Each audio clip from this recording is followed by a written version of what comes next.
একটা বিখ্যাত হাদিস আছে, রাসূলুল্লাহ সাল্লাল্লাহু আলাইহি ওয়াসাল্লাম বলছেন, তুমি যদি একটা মানুষকে দাওয়াত দিতে পারো আর দাওয়াত দিয়ে ওই লোকটা পরিবর্তন হয়ে যায়, তাহলে একটা লাল উটের সওয়ার নেকি পাবে। এখানে হাদিসটাতে মেজরিটির কথা বলা হয়নি, একাধিক লোককে আমাকে দাওয়াত দিতে হবে এরকম না, একটা আপনি শুধু বসেন, আপনাকে শুধু ইসলাম বুঝাবো, এটাই আমাদের লক্ষ্য উদ্দেশ্য। সম্মানিত উপস্থিতি, এই কারণে আমাদের ইজতেমাগুলো সর্ব জায়গাতে, শুধু কাশিমনগর নয়, আমি লক্ষ্মীপুর মোকামি থেকে এসেছি আপনাদের কাছে, তো দুটা কথা বলবো আর আপনারা বসে শুনবেন, এটা আপনাদের করুণ দায়িত্ব। বিভিন্ন জায়গা থেকে বিভিন্ন মানুষরা আসলেন আমাদের এখান থেকে, এখানে দু চারজনের মুসাল্লি, এর মধ্যে থেকে 3 জন উঠে চলে গেলেন। আল্লাহ ভালো জানেন, বিশেষ হয়তো কাজ আছে বার কিছু, কিন্তু আমাদের এইগুলো ঠিক নয়। কমপক্ষে 10-15 মিনিট আমরা যখনই ইজতেমার কথা শুনবো, হয়তো প্রতি সপ্তাহে এখানে হয় এটা নয়, বিভিন্ন মসজিদে হয় মনে হচ্ছে। আজকে এটা সৌভাগ্য যে আপনি পেয়েছেন, তারপর আপনাকে চলে যেতে হচ্ছে। আল্লাহ যেন আমাদেরকে তৌফিক দান করে, সঠিকভাবে ইজতেমার খবর পেয়ে সেখানে উপস্থিত হব, এইভাবে যেন আমাদের মানে কালচারটাকে, আমাদের আমলটাকে বিশুদ্ধ করতে পারি, শুদ্ধ করতে পারি। একটা সুযোগ এই আহলে হাদিস সংগঠনের মাধ্যমে আপনার আমলকে শুদ্ধ করার, তাছাড়া অন্য কোনো উদ্দেশ্য নাই, কোনো লক্ষ্য উদ্দেশ্য নাই। সম্মানিত উপস্থিতি, এবার চলেন আমি যে বিষয়ের উপর আলোচনা করব, সেই বিষয়টা হচ্ছে আপনার কুরবানি সম্পর্কে আলোচনা করব। কুরবানি সম্পর্কে ছোট ছোট করে 3টা পয়েন্টের উপর আলোচনা করব। কুরবানির আবির্ভাব এবং জিলহিজ্জা মাসের 10 দিনের করণীয় কি, বর্জনীয়টা বলবো না, শুধু করণীয়টা বলবো সময়ের সাথে সাথে, এবং ঈদের দিনের করণীয় কি, বাস। সম্মানিত উপস্থিতি, আজকে বর্তমানে জয়জন বসে আছেন, খুব ধ্যান দিয়ে শুনেন এবং কিছু শিখবো, এটা নিয়ে শুনেন, তাহলে ইনশাল্লাহ কিছু বুঝতে পারবেন। এখন কুরবানিটা এক ধরনের ফ্যাশন হয়ে গেছে, এক ধরনের ফ্যাশন, আমাকে কুরবানি দিতেই হবে, কুরবানি এখন আমাকে দিতে হবে, এটা একেবারে জরুরি হয়ে গেছে।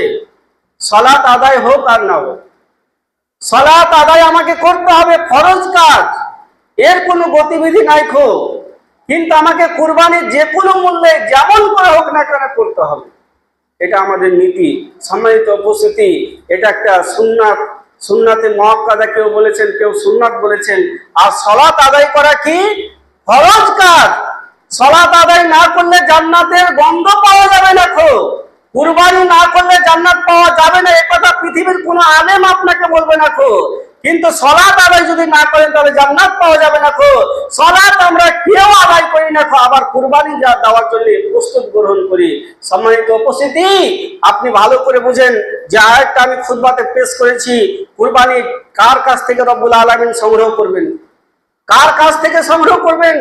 রব্বুল আলামিন বলছেন, ইন্নামা ইয়াতাকাব্বালুল্লাহু মিনাল মুত্তাকিন। রব্বুল আলামিন বলছেন, মুত্তাকিন ব্যক্তিদের কাছ থেকে আমি কুরবানি কবুল করব, মুত্তাকিন ব্যক্তির কুরবানি কবুল করব। এবার আপনি বলেন তো, যে সারা দিন লটারি, জুয়া, মদ, বাটপারি করছি, বেঈমানি করছি, সালাত আদায় করি না, সিয়াম আদায় করি না, কোরআন তেলাওয়াত, এইগুলো ফরজিয়াত গুলো কিছুই করি না, আমি মুত্তাকি? আমি মুত্তাকি হতে পেরেছি? আল্লাহ বলেছেন মুত্তাকি মানুষের কুরবানি কবুল করব।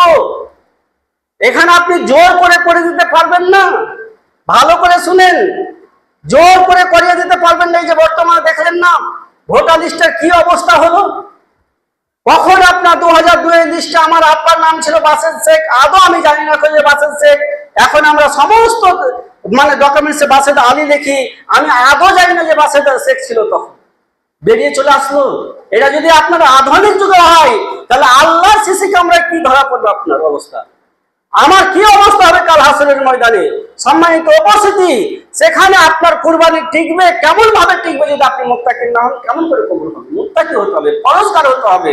পরহেজগার হওয়ার সবচাইতে যেটা মূলধন, মূল মানে কাজ, সেটা হচ্ছে সালাত আদায় করা। সালাত আদায় করা, সালাতবিহীন আপনি পরহেজগার মুত্তাকি হতে পারেন না। তাই প্রত্যেকটা ব্যক্তিকে সালাত আদায় করতে হবে, শুধু কুরবানির দাতা নয়, যারাই আপনার কুরবানি দিতে পেরেছে না পেরেছে সকল ব্যক্তিকে সালাত আদায় করতে হবে।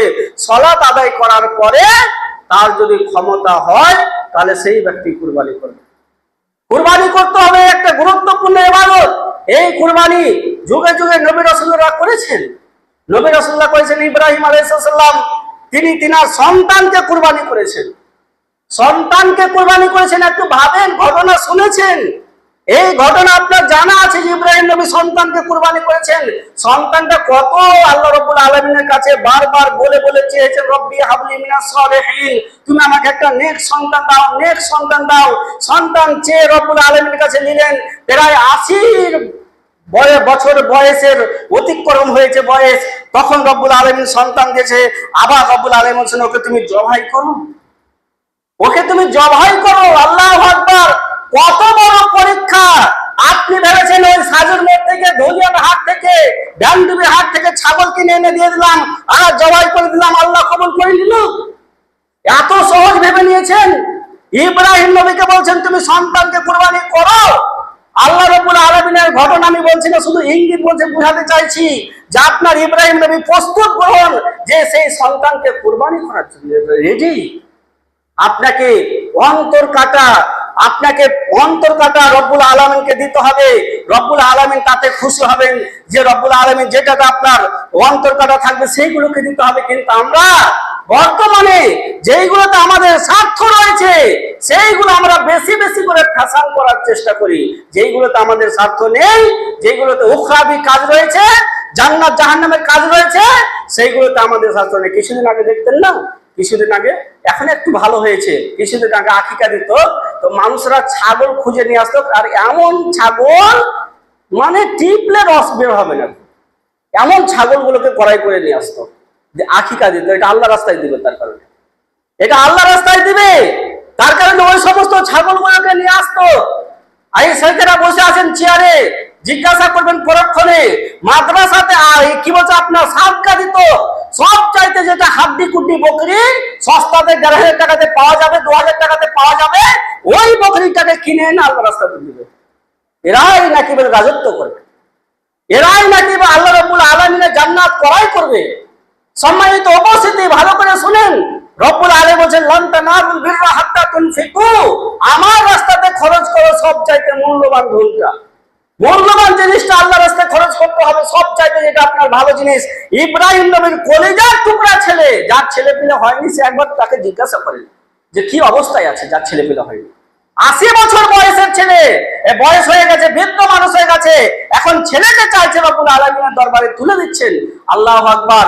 সম্মানিত উপস্থিতি, আপনি এটাকে ধারণাতে নিয়ে আসেন যে আমাদেরকে কুরবানি করতে হবে।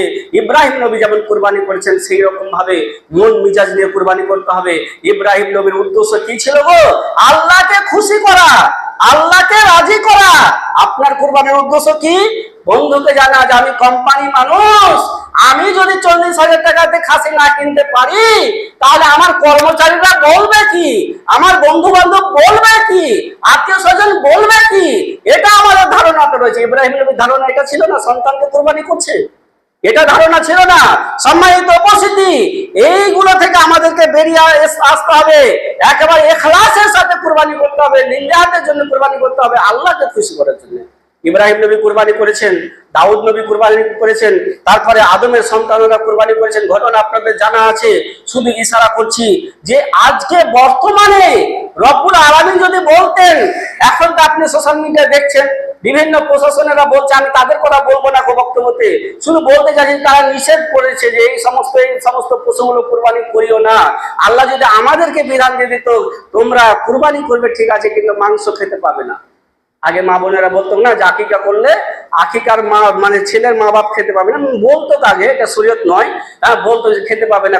আমাদেরকে যদি এটা মুহাম্মদ সাল্লাল্লাহু আলাইহি ওয়াসাল্লাম বিধান দিয়ে দিতেন যে তোমরা কি করতে পারবে, কুরবানি করতে পারবে কিন্তু মাংস খেতে পারবে না, তুমি সম্পূর্ণ মাংসটা বিলি করে দিবে। কত যে মানুষ গরিব সাজতো, ফকির সাজতো, আল্লাহ ভালো জানে, যে আমার দ্বারা তো কুরবানি হবে না, পয়সা নাই। মুলবি সাহেবের ১০০ টাকা চাঁদা, ওই ১০০ টাকা চাঁদার জন্য ৩৬ বার ঘুরতে হয়, ৫০ টাকা চাঁদার জন্য ৩৬ বার ঘুরতে হয়। আর ওই লোকটা আজকে ২০,০০০ টাকা দিয়ে কুরবানি করছে। এটা একমাত্র প্রথম বাক্য আমি বক্তব্যতে ব্যবহার করছি, ফ্যাশন। এই ফ্যাশন যদি না হতো তাহলে এই লোকটা সালাত আদায় ছাড়া থাকতেই পারতো না। সেই ব্যক্তি যদি আল্লাহকে খুশি করার জন্য করতো, সেই ব্যক্তি সালাত আদায় করতো। সম্মানিত উপস্থিতি, এই সমস্ত কাজ থেকে বেরিয়ে আসেন। অনেকে জিজ্ঞাসা করবে যে আপনার লোনের টাকাতে কুরবানি চলবে মুলবি সাহেব, লোনের টাকাতে কুরবানি চলবে? চলবে, কেন চলবে না লোনের টাকাতে কুরবানি? আপনি সহজ ভাবে বুঝেন। লোনের টাকাতে আপনার আপনার বাড়ি তৈরি করছেন, স্কুটি ক্রয় করছেন, কোরআন ক্রয় করছেন, মসজিদের বেতন মেটাচ্ছেন, মসজিদে দান করছেন, আপনার ছেলে একটা মাদ্রাসাতে পড়ছে তার বেতন দিচ্ছেন, সমস্ত কাজ লোনের টাকাতে, বেটির বিয়া দিচ্ছেন, বেটার বিয়া দিচ্ছেন, সমস্ত লোনের টাকাতে। কুরবানি আবার লোনের টাকাতে চলবে না? আপনি কথা বুঝছেন না যে আমিনুল মৌলভী এসেছিল আর বলে গেছে যে লোনের টাকাতে কুরবানি চলবে। আমাকে আপনাকে বোঝাতে চাইছি যে ফরজ কাজ হচ্ছে শিক্ষা দেওয়া, কোরআন হাদিসের জ্ঞান দেওয়া, আর সেখানে আপনি বেতন দিয়ে আসলেন 4,000 টাকা, লোনের টাকা পাওয়া। ওলিমা দেওয়া হচ্ছে সুন্নাত, ইসলামের বিধান। ওলিমাতে গরু ক্রয় করেছেন, ওলিমাতে বাতাসে কি বলছে আপনার চাল ক্রয় করেছেন, সমস্ত লোনের টাকা নিয়ে সেটা হয়ে গেছে। আর কুরবানি কেন হবে না আপনার? কুরবানি কেন হবে না? সম্মানিত উপস্থিতি, আপনাকে যদি হালাল টাকা দিয়ে আপনি কুরবানি করবো মনে করেন, এটা জিজ্ঞাসা এই নিয়াতে জিজ্ঞাসা করেন যে মৌলভী সাহেব হালাল টাকা দিয়ে কুরবানি করব, তাহলে ওই সমস্ত বিধানগুলোকে আপনাকে ঘুরিয়ে নিয়ে আসতে হবে, তওবা করতে হবে যে আমার ছেলের বিয়েতে লোনের টাকা দিয়ে আপনি কি বলছে ওলিমা খাইয়েছে মানুষকে, আল্লাহ তুমি মাফ করে দিও। আর জীবনে করে দিন লোনের টাকা দিয়ে আপনি আপনার কি বলছে ওই কি বলছে বিবাহ খাওয়াবো না, কোনো জায়গাতে দান করবো না, ছেলে মেয়ের পড়ার পিছনে খরচ করবো না। আজকে শত শত মানুষেরা এই কাজে এত যুক্ত, আপনি ভাববেন না যে 3 জন মৌলভী সাহেব বসে আছে এরা লোনে যুক্ত নাই। লোন এমন ভাবে ব্যাপক হারে যুক্ত হয়েছে, আপনার প্রত্যেকটা জায়গাতে লোনে ভরপুর হয়ে গেছে। লোন যেখানে সেখানে দেখবেন লোন, এর নাম আলাদা আলাদা রয়েছে, এটা একটা বিষয়। আমি এই বিষয়ে আলোচনা করছি না। মসজিদ থেকে সলাত আদায় করে বের হচ্ছে, বের করা হওয়ার পরে দোকানে গিয়ে বসলো, দোকানে গিয়ে চলে বসেছে, আর একটা মানুষ খাতা নিয়ে চলে এসেছে মানি মার্কেট। মানি মার্কেট ওর নাম চেঞ্জ, হারাম, সুদ হারাম, এটা বলবে না সুদের টাকা দাও। তখন মানুষরা বলবে তুমি যে মুসলমান মানুষ, যে তুমি আবার সুদের টাকা খাচ্ছ, তুমি সুদের টাকা নিয়েছো, সুদ আর বলবে না, বলছে মানি মার্কেট। এটা শুনেছেন? মানি মার্কেট শুনেছেন? দোকানে দোকানে চাঁদা কালেকশন করে বেড়ায়। এইগুলো কারা থাকে? মুসল্লি মানুষও থাকে, মুসল্লি মানুষও থাকে, হাজী সাহেবও থাকে, অনেক মৌলভী সাহেবও থাকে। তার কারণে মৌলভী সাহেবকে ধর্মর আপনি কোন সমাতে মূল্যায়ন করবেন না। মূল্যায়ন করবে সর্বদা কিতাবুল্লাহ এবং সুন্নাতে রাসূলুল্লাহ, আল্লাহ রাব্বুল আলামিনের কিতাব এবং সুন্নাতে রাসূলের সুন্নাতের আনুগত্য করবেন। তাছাড়া এদিক ওদিক আপনি হাত বাড়াতে গেলে আপনি পাপে ডুবতে হবে। সম্মানিত উপস্থিতি, এবার আপনাকে দ্বিতীয় পয়েন্ট বলছি। কুরবানি ইব্রাহিম যুগে ছিল, আদমের যুগে ছিল। তারা যদি তাদের মতন এখন বিধান থাকতো, তাহলে আপনাকে বললাম মানুষেরা ফকির সাজতো, গরিব সাজতো, যে আমাদের দাওয়াতে কুরবানি করা হবে না। কুরবানি একমাত্র আল্লাহর জন্য করেন, আল্লাহকে খুশি করার জন্য করেন। দ্বিতীয় পয়েন্ট, কুরবানিটা যদি আমাদের কাছে এত গুরুত্বপূর্ণ হলো, তাহলে আর বিধান গালা কেন হলো না? রব্বুল আলামিন বলেছেন আফাতুমিনুনা বিবাদিল কিতাব ওয়া তাকফুরুনা বিবাদ। আমার অর্ধেকটা বিধান মানবে আর অর্ধেকটা মানবে না। এটা হতে পারে না। যদি কাজ করো তাহলে তার বদলা তোমাদেরকে আমি দুনিয়াতে দিয়ে দেবো, আখিরাতে শুধু শাস্তি থাকবে, শাস্তি। সম্মানিত উপস্থিতি, এই যে আপনার কালকে সম্ভবত চাঁদ উঠে যেতে পারে, আপনার জিলহিজ্জা মাসের চাঁদ উঠবে, কালকে সন্ধ্যার পর থেকে আপনাকে তাকবীর পাঠ করতে হবে, আল্লাহু আকবার, আল্লাহু আকবার, লা ইলাহা ইল্লাল্লাহ, আল্লাহু আকবার, আল্লাহু আকবার, ওয়ালিল্লাহিল হামদ। এই তাকবীর পাঠ করতে হবে। আপনি কালকের পর থেকে যদি কালকে সন্ধ্যায় চাঁদ উঠে যায়, আপনার চাঁদ উঠে যায়, তাহলে আপনি দেখবেন, নেট খুলে দেখবেন সৌদি আরবে মাইক বের করে দিয়েছে। আমাদের এই সমস্ত এলাকাতে প্রচার বের করে না, যে অমুকের স্কুলে ভর্তি আছে, অমুক জায়গাতে ডাক্তার আসবে, অমুক দিন প্রচার করে বেড়ায়। তোরা তার তাকবীরের মাইক বের করে দিয়েছে, গোটা আপনার শহরে তাকবীরের মাইক বাজছে, আর আমাদের মুখ দিয়েই বের হয় না তাকবীর। তাকবীর আমাদের মুখ দিয়েই বের হয় না, মাইক বের করা তো দূরে থাক। আমরা রাস্তাঘাটে চলবো, মোটরসাইকেল চালাবো, বিভিন্ন কাজে ব্যস্ত আছি, তার মাঝে মাঝে বলবো আল্লাহু আকবার, আল্লাহু আকবার, লা ইলাহা ইল্লাল্লাহ, আল্লাহু আকবার, আল্লাহু আকবার, ওয়ালিল্লাহিল হামদ। 10 দিন যাবত এই তাকবীর আপনাকে পাঠ করতে হবে। 10 দিন যাবত এই তাকবীর পাঠ করতে হবে। সম্মানিত উপস্থিতি, এই 10 দিন আপনার 9 দিন পর্যন্ত আপনাকে সিয়াম পালন করতে হবে। সিয়াম 9টা সিয়াম পালন করতে হবে, রোজা রাখতে হবে, 9টা সিয়াম রোজা রাখতে হবে। আর এই দিনগুলোতে আপনাকে বেশি বেশি দান করতে হবে। আল্লাহ রাব্বুল আলামিনের কাছে দোয়া করতে হবে, মাপ চাইতে হবে এই দিনগুলোতে, কোরআন তেলাওয়াত করতে হবে এই দিনগুলোতে। যদি আপনি 9টা সিয়াম না পালন করতে পারেন, কমপক্ষে একটা সিয়াম পালন করবেন, সেটা হচ্ছে আরফার সিয়াম। এই আরফার সিয়াম আপনি পালন করবেন, মতভেদ আছে, আমি সেটা উল্লেখ করছি না, আমার বিষয়টাকে সংক্ষিপ্ত করার জন্য আপনাকে বলছি। যেটা আপনার সুবিধা হবে 8 তারিখ বা 9 তারিখ, আপনি যেটাকে ভালো মূল্যবান কথা মনে করবেন সেই হিসাবে করবেন। কিন্তু আপনাকে যেটা বোঝাতে চাইছি যে আপনি একটা কমপক্ষে সিয়াম পালন করেন। এই সিয়াম ছেলে মেয়ে বাড়ির লোককে, প্রতিটা সদস্যকে আপনি সিয়ামটাকে পালন করান, এবং এই 10 দিনের ভিতরে আপনি নখ চুল এইগুলো কাটবেন না। খুব এই নখ চুলগুলো কাটা থেকে বিরত থাকবেন। এখানে আমাদের একটা কথা একটু বুঝেন তো, যে কালকে রবিবার, ধরে দেন সন্ধ্যার সময় চাঁদ উঠবে, তো প্রত্যেকটা সিলনে দেখবেন ছেলে মেয়ে ভর্তি লেগে আছে, চুল কাটছে সবাই। বৃদ্ধ মানুষেরা চুল কাটছে, বয়স্ক মানুষেরা দাড়ি কাটছে। বাংলাদেশের বক্তা আব্দুর রাজ্জাক বিন ইউসুফ বলেন না যে আপনার লাফিতের ভাড়া খাওয়া হারাম, আপনি লাফিতের ঘর ভাড়া দিয়েছেন, ওই ভাড়া খাওয়া হারাম। তিনি কেন এই কথা বলেছেন? এই কথা এই জন্যই বলেছেন যে সেখানে দাড়ি কাটা হয়, সেখানে দাড়ি কাটা হয়। দাড়ি একটা ওয়াজিব কাজ, এই ওয়াজিবকে সে ছাঁটাই করে আর তাকে আশ্রয় দিয়েছেন। এই আশ্রয়টা আপনার ঠিক হয়নি। অতএব সম্মানিত উপস্থিতি, এই 10 দিনকে উপলক্ষ করে আপনি দাড়ি কেটে নেবেন, এটা কখনো হতে পারে না। আপনি বাড়ির যিনি মেন দায়িত্বশীল, তিনি শুধু নখ চুলগুলো কাটবেন না, আর বাকি আপনার সবাই কাটতে পারে, কোনো প্রকার অসুবিধা নেই। তিনিও যদি কেটে নেন তাহলে কোনো সমস্যা নেই, গুনাহ হবে না। কিন্তু আমরা এমন করে ভিড় লাগাচ্ছি, এটাকে যদি আপনি ওই কুরবানি দিন কুরবানি করার পর কাটেন তাহলে সবচাইতে ভালো।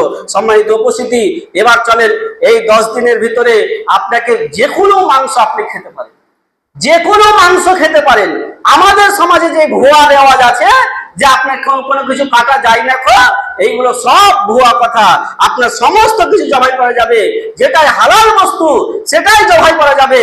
সম্মানিত উপস্থিতি, আপনার কুরবানির ছাগলটা বড় হোক খাসি, একেবারে 30 কেজি মাংস হবে, 25 কেজি মাংস হবে। এই 10 দিনের ভিতরে ছাদ থেকে পড়ে গেছে, অসুস্থ হয়ে গেছে, এখন আপনি কি করবেন? ওকে কুরবানি করে দেন, ওকে কুরবানি করে দেন।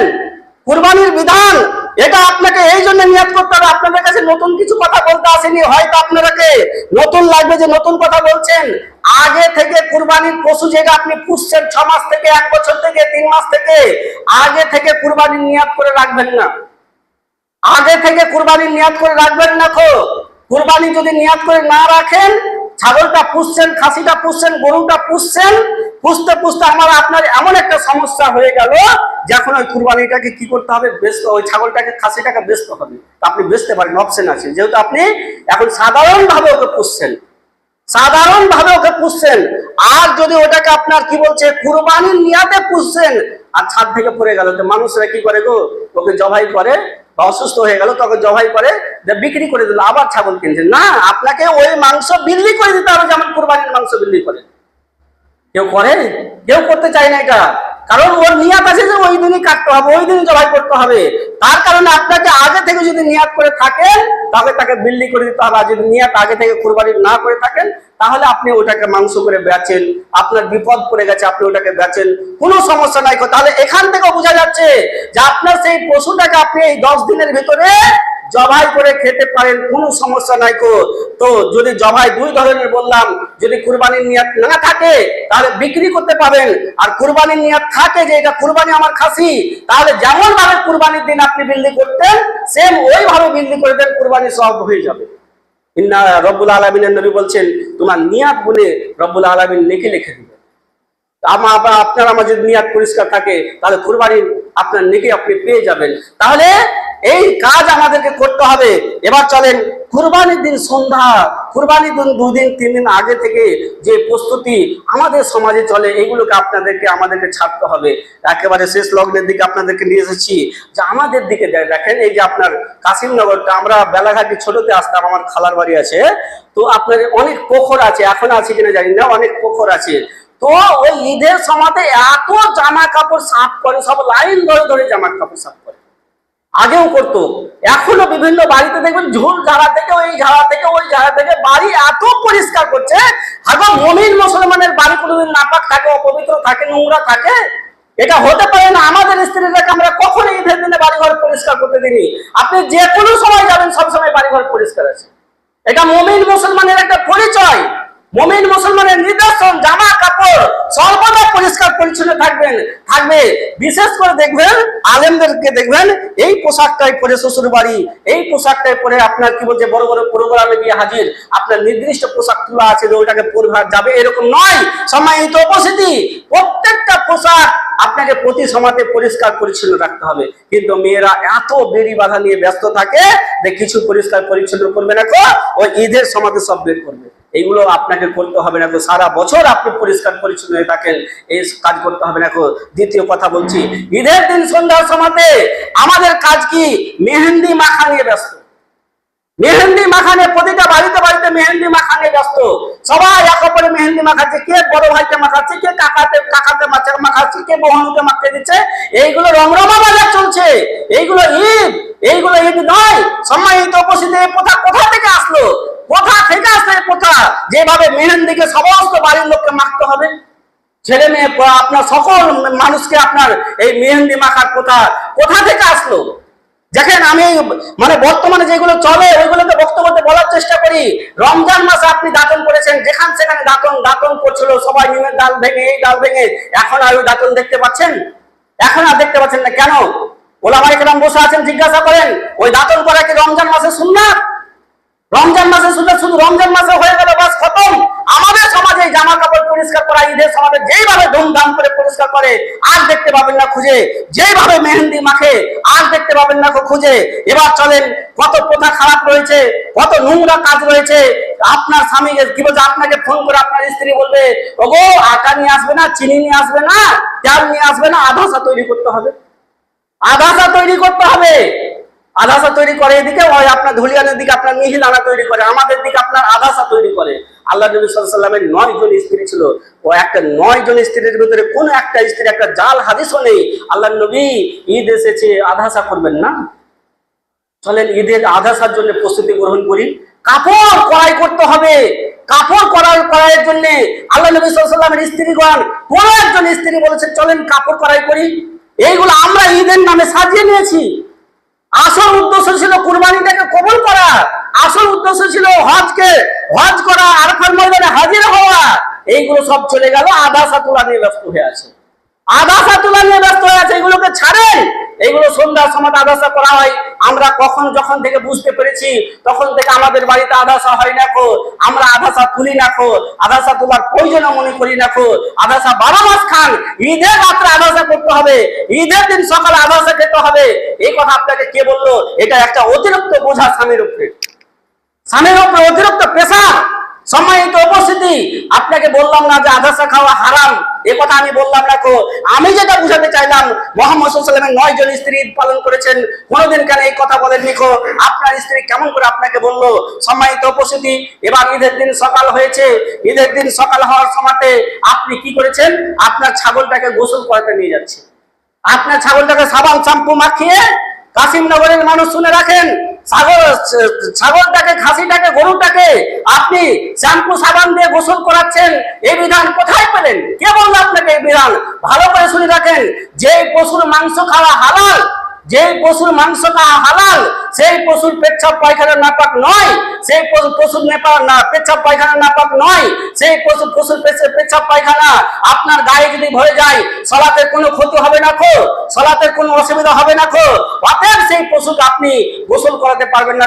হ্যাঁ, জার্সি গরু পুষে আপনার 12 মাস মাঝে মাঝে গোসল করায়, গরমের সময় সেটা আলাদা কথা।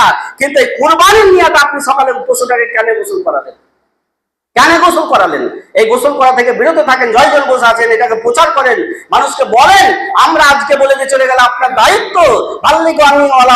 আপনার এই কথাটাকে হাজির করা বাড়িতে, প্রতিবেশীর লোককে।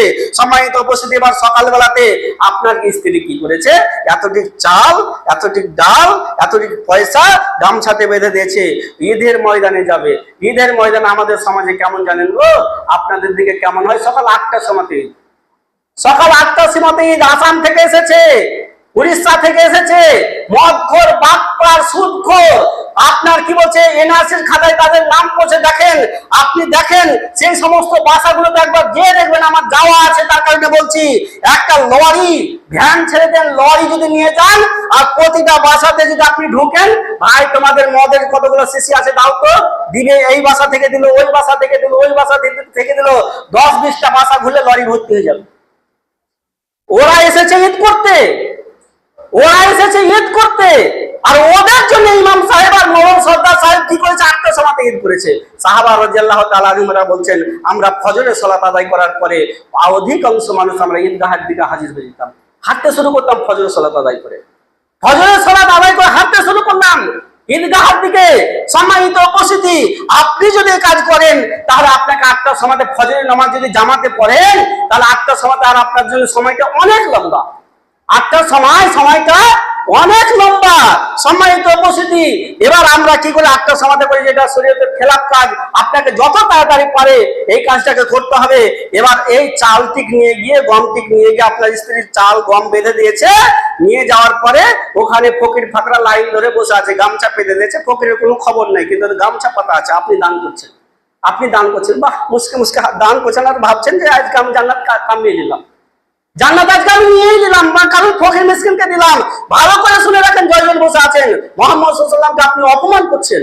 মুহাম্মদ সাল্লাল্লাহু আলাইহি ওয়াসাল্লাম বলেছেন, তোমরা এই ঈদে, রোজার ঈদে কি করো, যে ফিতরা বের করো, যেন তোমাদের মিসকিনদের খাবার হয়ে যায়। মিসকিনরা কমপক্ষে, আপনার কি বলছে, উদ্দেশ্যটা শুধু বলছি, হাদিস পেশ করছি না খো, যে আপনার রাসূল সাল্লাল্লাহু আলাইহি ওয়াসাল্লাম বলছেন যে তাদের যেন অভাবটা মিটে যায়, সেই দিনটা কমপক্ষে ভিক্ষা করতে না যায়। আমি তাদেরকে ভিক্ষার পথে নামিয়ে দিলাম। ওই ঈদও ভিক্ষা চাইছে, এই ঈদও ভিক্ষা চাইছে, ওই ঈদও ভিক্ষা চাইছে, এই ঈদও ভিক্ষা চাইছে, ভিক্ষার পথে তাদেরকে আমি নামিয়ে দিলাম। নামিয়ে দেওয়ার পরে ফকির মিসকিনকে বিল্লি করছি, এই বিল্লি করা চলবে না। ভালো করে শুনেন, আপনাকে প্রস্তুত গ্রহণ করেন, কমিটি যারা থাকবেন, যারা দায়িত্বশীল থাকবেন, তারাকে আপনাকে প্রস্তুতি গ্রহণ করতে হবে। আমাদের ঈদগাহের ময়দানে যেন কোনো ফকির ফাকরা না থাকে, ফকির ফাকরা না থাকে। আপনার তার প্রয়োজন রয়েছে, তার কিছু দরকার রয়েছে, আগে হাজির করেন, তাকে দেন, যত পারেন দেন, কিন্তু ওখানে আপনি সমস্ত ফকিরদেরকে আশ্রয় দিবেন না। কারণ আল্লাহ রাসূল সাল্লাল্লাহু আলাইহি ওয়াসাল্লাম বলেছেন, তাদেরকে মাংসটাকে, এতগুলো মাংস, আপনার বাড়িতে 20 কিলো, ওর বাড়িতে 20 কিলো, ওর বাড়িতে 15 কিলো, ওর বাড়িতে 25 কিলো, এত মাংস আপনার বিল্লি করে দেওয়ার পরে ফকিরকে চাহিদা যেতে হয়, গো বাড়ি বাড়ি মাংস, ফকিরকে কোনদিন মাংস চাহিদা যেতে হয়? আল্লাহু আকবার। এই সমস্ত প্রথাকে দূর করেন। কোন ফকির ফাকরাকে এই মাংস দিবেন না, ফকির ফাকরাকে দিবেন না। আমি গতি আমার বুঝার চেষ্টা করেন, দিতে নিষেধ করিনি, গতি বুঝার চেষ্টা করেন। ফকির ফাকরা এইভাবে চেয়ে বেড়াবে, ইসলামের অপমান হচ্ছে। এই কাশিমনগরে, এই পাড়াটাতে যদি দুটা ফকির থাকে, দুটা অভাবী লোক থাকে, তো পাড়ার লোকই তো দিয়ে ওকে ভর্তি করে দিবে। এই লোকটাকে মধুপুর কেন মাংস চাইতে যেতে হবে? এই লোকটাকে ঔরঙ্গাবাদ কেন মাংস চাইতে যেতে হবে? সম্মানিত উপস্থিতি, এই ভিক্ষা করার দিন ওই দিন নয়, যেটা আপনাদেরকে আমি বুঝাচ্ছি যে ভিক্ষা করার দিন ওই দিন নয়। এবার চলেন, ওখান থেকে আপনার কি বলছে, যেমন ইমাম সাহেব সালাম ফিরিয়েছে, আসসালামু আলাইকুম ওয়া রাহমাতুল্লাহ, আসসালামু আলাইকুম ওয়া রাহমাতুল্লাহ, এই সালাম যেমন ফিরিয়েছে, আর মানুষেরা লাভ দিয়ে উঠে চলে এসেছে, উঠে এসে কুরবানি করে দিয়েছে। কুরবানি করে প্রথম কথা শুনেন, প্রথমে তাকবীর পাঠ করতে হবে, তারপরে আপনার সালাত আদায় করতে হবে, তারপরে খুতবা দিতে হবে, খুতবা শুনতে হবে, তারপরে আপনার সাদকা করতে হবে, দান করতে হবে। আমাদের সমাজে কি করে জানেন? আগেই দান উঠছে না, চালাক, খুব চালাক, আগেই দান উঠে নিবে সালাত আদায় করার আগে, যেন মানুষেরা চলে যায়। মানুষেরা যদি চলে যায়, তো দান কে দিবে? তার কারণে আগে উঠে নিবে। মুহাম্মদ সাল্লাল্লাহু আলাইহি ওয়াসাল্লাম তুমি বুঝতে পারো না, আমরা ঠিক বুঝে গেছি। মুহাম্মদ সাল্লাল্লাহু আলাইহি ওয়াসাল্লাম তুমি বুঝতে পারো না, আমরা ঠিক বুঝে গেছি, মানুষ চলে যাবে। ভালো করে শুনে রাখেন, আপনাকে ফাঁকা ময়দানে ঈদের সালাত আদায় করে, আল্লাহ গো টাকা হয়নি, ঈদগাহ ঘেরতে পারিনি, আমার টাকা হয়নি, ঈদগাহ ঘেরতে পারিনি তোমার নবীর সুন্নাতকে পালন করতে গিয়ে। আপনি যদি হকের উপরে কাজ করে ফিরে যান, সেই দিন মদনপুরে একটা মাদ্রাসা আছে, আমি বলছিলাম যে আপনি যদি হকের উপরে মাদ্রাসা করে যান, আর মাদ্রাসা আপনি চালাতে পারলেন না, তাহলে রব্বুল আলামিন এমন একটা সময় আসবে, 100 বছর পর, 200 বছর পর, ওই জায়গাটাকে খনন করাবে যেখানে মাদ্রাসা ছিল বীরভূমে। আপনার প্রায় 100 বছর পর আপনার দলিল পত্র দিয়ে খুঁজা পড়লে যেটা মাদ্রাসার জায়গা, আবার নতুন ভাবে ওখানে মাদ্রাসা তৈরি হচ্ছে। আল্লাহ করবে। আপনি দলিল সংগ্রহ করেন, ইব্রাহিম নবী মসজিদ তৈরি করেছিল, ইব্রাহিম নবীকে বলছে এখানে কাবা আছে, খুঁড়ে বের করো, কাবা আছে, খুঁড়ে বের করো। সম্মানিত উপস্থিতি, আপনার যদি হালাল জিনিস হয়, তাহলে আল্লাহ রাব্বুল আলামিন সেটাকে পরিষ্কার করবেন। এবার চলেন, শেষ লগ্নে আপনাদেরকে বলছি যে আপনারা এই মাংস বিতরণ করার সময়তে যে মাংসটা আপনি বাড়ি সংগ্রহ করে নিয়ে আসবেন, কোনো জামাত সর্দারের কাছে জমা করবেন না। আপনি আমাকে গালি দেন, যত গালি দিবেন দেন, কিন্তু জামাত সর্দারের কাছে জমা করবেন না। রব্বুল আলামিনের নবীর হাদিস যেটা আছে সেটাই মূল্যবান, তার চাইতে মূল্যবান আর কিছু হতে পারে না। তার চাইতে মূল্যবান আর কিছু হতে পারে না। রাসূল সাল্লাল্লাহু আলাইহি ওয়াসাল্লাম বলেন, নিজে খাও আর অপরকে খিলাও, নিজে খাও অপরকে খিলাও আর ফকির ফাকরাকে খিলাও। তিনটা পয়েন্ট, এই 3 পয়েন্ট আপনাকে নিজে খেতে হবে, আত্মীয় স্বজনকে দিতে হবে, ফকির ফাকরাকে দিতে হবে, মিসকিনকে দিতে হবে। এই 3 জায়গাতে আপনি এটা নিজস্ব দায়িত্ব। সরদারের কাছে আপনি জমা করছেন, সরদারের কাছে জমা করেন, সেই মাংস যদি সরদার আপনার বাড়িতে ফেরত না করে তাহলে ঠিকই আছে। আর সরদার যদি আপনার বাড়িতে আবার ফেরত করে, ভাগ করে নেয়, খাসিওয়ালা খাসির আর গরুওয়ালার গরুর, এইরকম করে কি সিস্টেম রয়েছে, এগুলো সুন্নাতে নয়। সুন্নাত হচ্ছে এটা, আমরা এটাই করি, সুন্নাত যেটা আছে আমরা ওটাই করি। এবার চলেন, এই মাংস বিলি করার সময়তে আপনার কি বলছে, আপনার এই একটা কুলা নিয়ে নিয়েছে, কুলা বা থালা, বড় থালা দিয়ে টিকলি সামান বড়ি দেওয়ার সময় তো সমান সমান মাংস করেছে, বড়ি দেওয়ার সমান সমান, এটা ওই ওকে দেয়, ওকে দেয়, ওকে দেয়, ওকে দেয়। আর মামার বাড়ি দেওয়ার সময়তে 1 কেজি মাংস 2 কেজি করেছে। মামার বড় খাসি আছে, মামার গোটা গরু দিয়েছে, মামার বাড়িতে 1 কেজি মাংস, 2 কেজি মাংস, ভাইয়ের বাড়িতে 2 কেজি, 1 কেজি মাংস, আর প্রতিবেশীর বাড়িতে ওই বড়ি সাজিয়ে দিয়েছে। বড়ি সাজাবেন না, 10টা লোককে দেন, বেশি লোককে দিতে হবে না, এখন সবাই কুরবানি দিচ্ছে, বেশি লোককে দিতে হবে না, 10টা লোককে দেন, বেশি করে দেন। নিয়াতটা যেন উদার থাকে, ভালো থাকে। দ্বিতীয় কথা শুনে রাখেন, আপনাকে আর 2টা শুধু কথা বলবো, বক্তব্য করবো। সম্মানিত উপস্থিতি, আপনি ওই সমস্ত মাংসগুলো যখন বিক্রি করতে আসবে, আপনার বাড়িতে যদি কোনো মহিলা মানুষ মাংস বিক্রি করতে আসে, আপনি তার মাংস নেবেন না। মহিলা মানুষ, কোন যুবতী মহিলা আপনার বাড়িতে মাংস দিতে এসেছে, বলছে না তুই এখান থেকে হটে যা, তোর মাংসের দরকার নাই গো। আপনার দেখবেন ঈদের দিন দেখবেন যুবতী মহিলাগুলো তারা কুলা করে নিয়েছে, কুলা করে নিয়ে পাড়া ওই পাড়া মাংস বিলিয়ে বেড়াচ্ছে। ছি ছি ছি, লজ্জা লাগে না গো? ছি, একটা মুসলমানের মেয়ে, পর্দা করা ফরজ ছিল, মাংস বিলি করা ফরজ নয়। পর্দাকে উল্লঙ্ঘন করে দিয়ে মাংস বিলি করে বেড়াচ্ছে, পর্দাকে উল্লঙ্ঘন করে দিয়ে। পর্দার ক্ষেত্রে এটাকে জরুরি হিসাবে আপনাদেরকে পেশ করলাম, যে তাকে পর্দা করা জরুরি ছিল, বা পর্দা না করে এখন মাংস বিলি করে বেড়াচ্ছে। সম্মানিত উপস্থিতি, বক্তব্য শেষ কথা হচ্ছে এই, যে আপনার জামাই ডাকাডাকির সিস্টেম, জামাই ডাকাডাকির সিস্টেম, সবাই জামাই ডাকবে ঈদের উপলক্ষে। সবাই, একটা গরিব মানুষও জামাই ডাকবে। এই জামাই ডাকছে, জামাইও খুব খুশি যে আমাকে ঈদের দিনে শ্বশুর বাড়ি যেতে হবে, কত যে খুশি সেইগুলো আমি আপনাদের আর বলছি না। যে এই ঈদের দিনে জামাই ডাকছেন একটা বাটপার লোক, আর আপনার বেটির সঙ্গে বসে বসে ঘরে গল্প করছে। কি আর বহনুর সাথে গল্প করছে? বহনু, ও বহনু নয়, ও মৌত, মৌতের চাইতো খারাপ। সম্মানিত উপস্থিত, অপর পুরুষের সঙ্গে আপনি কথা বলতে দিয়েছেন আপনার মেয়েটাকে, এটা থেকে আপনি দূরে থাকেন। আর এই জামাই ডাকা সিস্টেম রাসূল সাল্লাল্লাহু আলাইহি ওয়াসাল্লামের নাই। রাসূল সাল্লাল্লাহু আলাইহি ওয়াসাল্লামের বিখ্যাত জামাই আলী রাদিয়াল্লাহু তাআলা আনহু, তিনি খলিফা ছিলেন, 4র্থ খলিফা, জান্নাতে যাবে, এটা অবশ্যই জান্নাতে যাবে। আশারে মুবাশশিরার মধ্যে রয়েছে। আলী রাদিয়াল্লাহু তাআলা আনহুকে একদিনও বলেন, আলী ঈদ আছে গো, কুরবানির ঈদ, তুমি চলে আসিও। আলীর মতন জামাইকে যদি না দেখে, তা আপনার মদখোর, সুদখোর, লটারিখোর, বিড়ি খাক্কা, এই সমস্ত জামাইকে, তিরঙ্গা খা জামাইকে আপনি বাড়িতে দেখেছেন, বিশ্বাস করে নিয়েছেন? এত বড় বোকামি কাজ আপনার দ্বারাতে হচ্ছে। আলীর মতন জামাই যদি আশ্রয় না পায় রাসূলের বাড়িতে, আপনার জামাই কি করে আশ্রয় পেল? আমরা 2016-তে বিবাহ করেছি, এখন পর্যন্ত ঈদ উপলক্ষে শ্বশুর বাড়ি আমরা যাইনি। এটা আপনাদেরকে অহংকার করে বলছি না, শুধু বুঝাতে চাইছি যে ধর্মকে এইরকম ভাবে মানেন। যদি এইরকম ভাবে মানেন, তাহলে রব্বুল আলামিন কোনো সময় আপনাকে বিপদে রাখবেন। আজকে বর্তমানে দেখছেন তার চারিদিকে শুধু থই থই করছে আপনাকে খাবার জন্য, আপনাকে মারার জন্য, আপনাকে প্রস্তুত গ্রহণ করছে। কিন্তু যদি আপনি আল্লাহর হয়ে যান, তাহলে আল্লাহ আপনার হয়ে যাবে। যদি আল্লাহর যদি আপনি হতে চান, তাহলে ডাইরেক্ট আল্লাহর হতে হবে না, রাসূলের সুন্নাতকে এইভাবে অক্ষরে অক্ষরে মানতে হবে, অক্ষরে অক্ষরে মানার চেষ্টা করতে হবে। তাহলে আপনি অবশ্যই সাকসেস হবেন। শ্বশুর বাড়িটা আপনার কাউরির আপনার আত্মীয়র বাড়ি নয়। শ্বশুর বাড়ির ওই তার মেয়েটাকে নিয়েছেন, বাস এটুকুই সম্পর্ক। সেখানে আড্ডা পিটা, সেখানে পরিচয় ঘটা, সালাইদের সঙ্গে পরিচয় ঘটা, তাদের সঙ্গে সম্পর্ক করা, গল্প করা, এই সমস্ত কাজ থেকে বিরত থাকেন। এই সমস্ত কাজ থেকে দূরে থাকেন। আপনি ভয় করেন যে আমি শ্বশুর বাড়ি যাব এবং আসবো, প্রয়োজন আছে যাব আসবো, তাদের সঙ্গে আমার আত্মীয়তার সম্পর্ক নেই। আত্মীয়তার সম্পর্ক নেই মানে শ্বশুর শাশুড়ি তো আছে। বর্তমান যে যুগ চলছে, এটাকে আমি লক্ষ্য করে বলছি, যা তাদের সঙ্গে আমার কোনো আত্মীয়তার সম্পর্ক নাই। সম্মানিত উপস্থিতি, মূল শুরু থেকে শেষ পর্যন্ত যেটা বুঝাতে জানাতে চাইলাম, শরীয়ত শুধু 1 টাকাই মানলেন না, ব্যাপক ভাবে যেভাবে কুরবানি করছেন, এই ব্যাপক হারে যদি আমরা সালাত আদায় করতাম, কারোর দম ছিল না আমাদের উপরে অত্যাচার করা। ভালো করে শুনে রাখেন, এই ব্যাপক হারে যেভাবে কুরবানি চলছে, এইভাবে যদি সালাত আদায় হতো, কেউ আমাদেরকে বলতে পারতো না তবে খাবো। সুবহানাকাল্লাহুম্মা ওয়া বিহামদিকা আশহাদু আল্লা ইলাহা ইল্লা আনতা আস্তাগফিরুকা ওয়া আতুবু ইলাইক।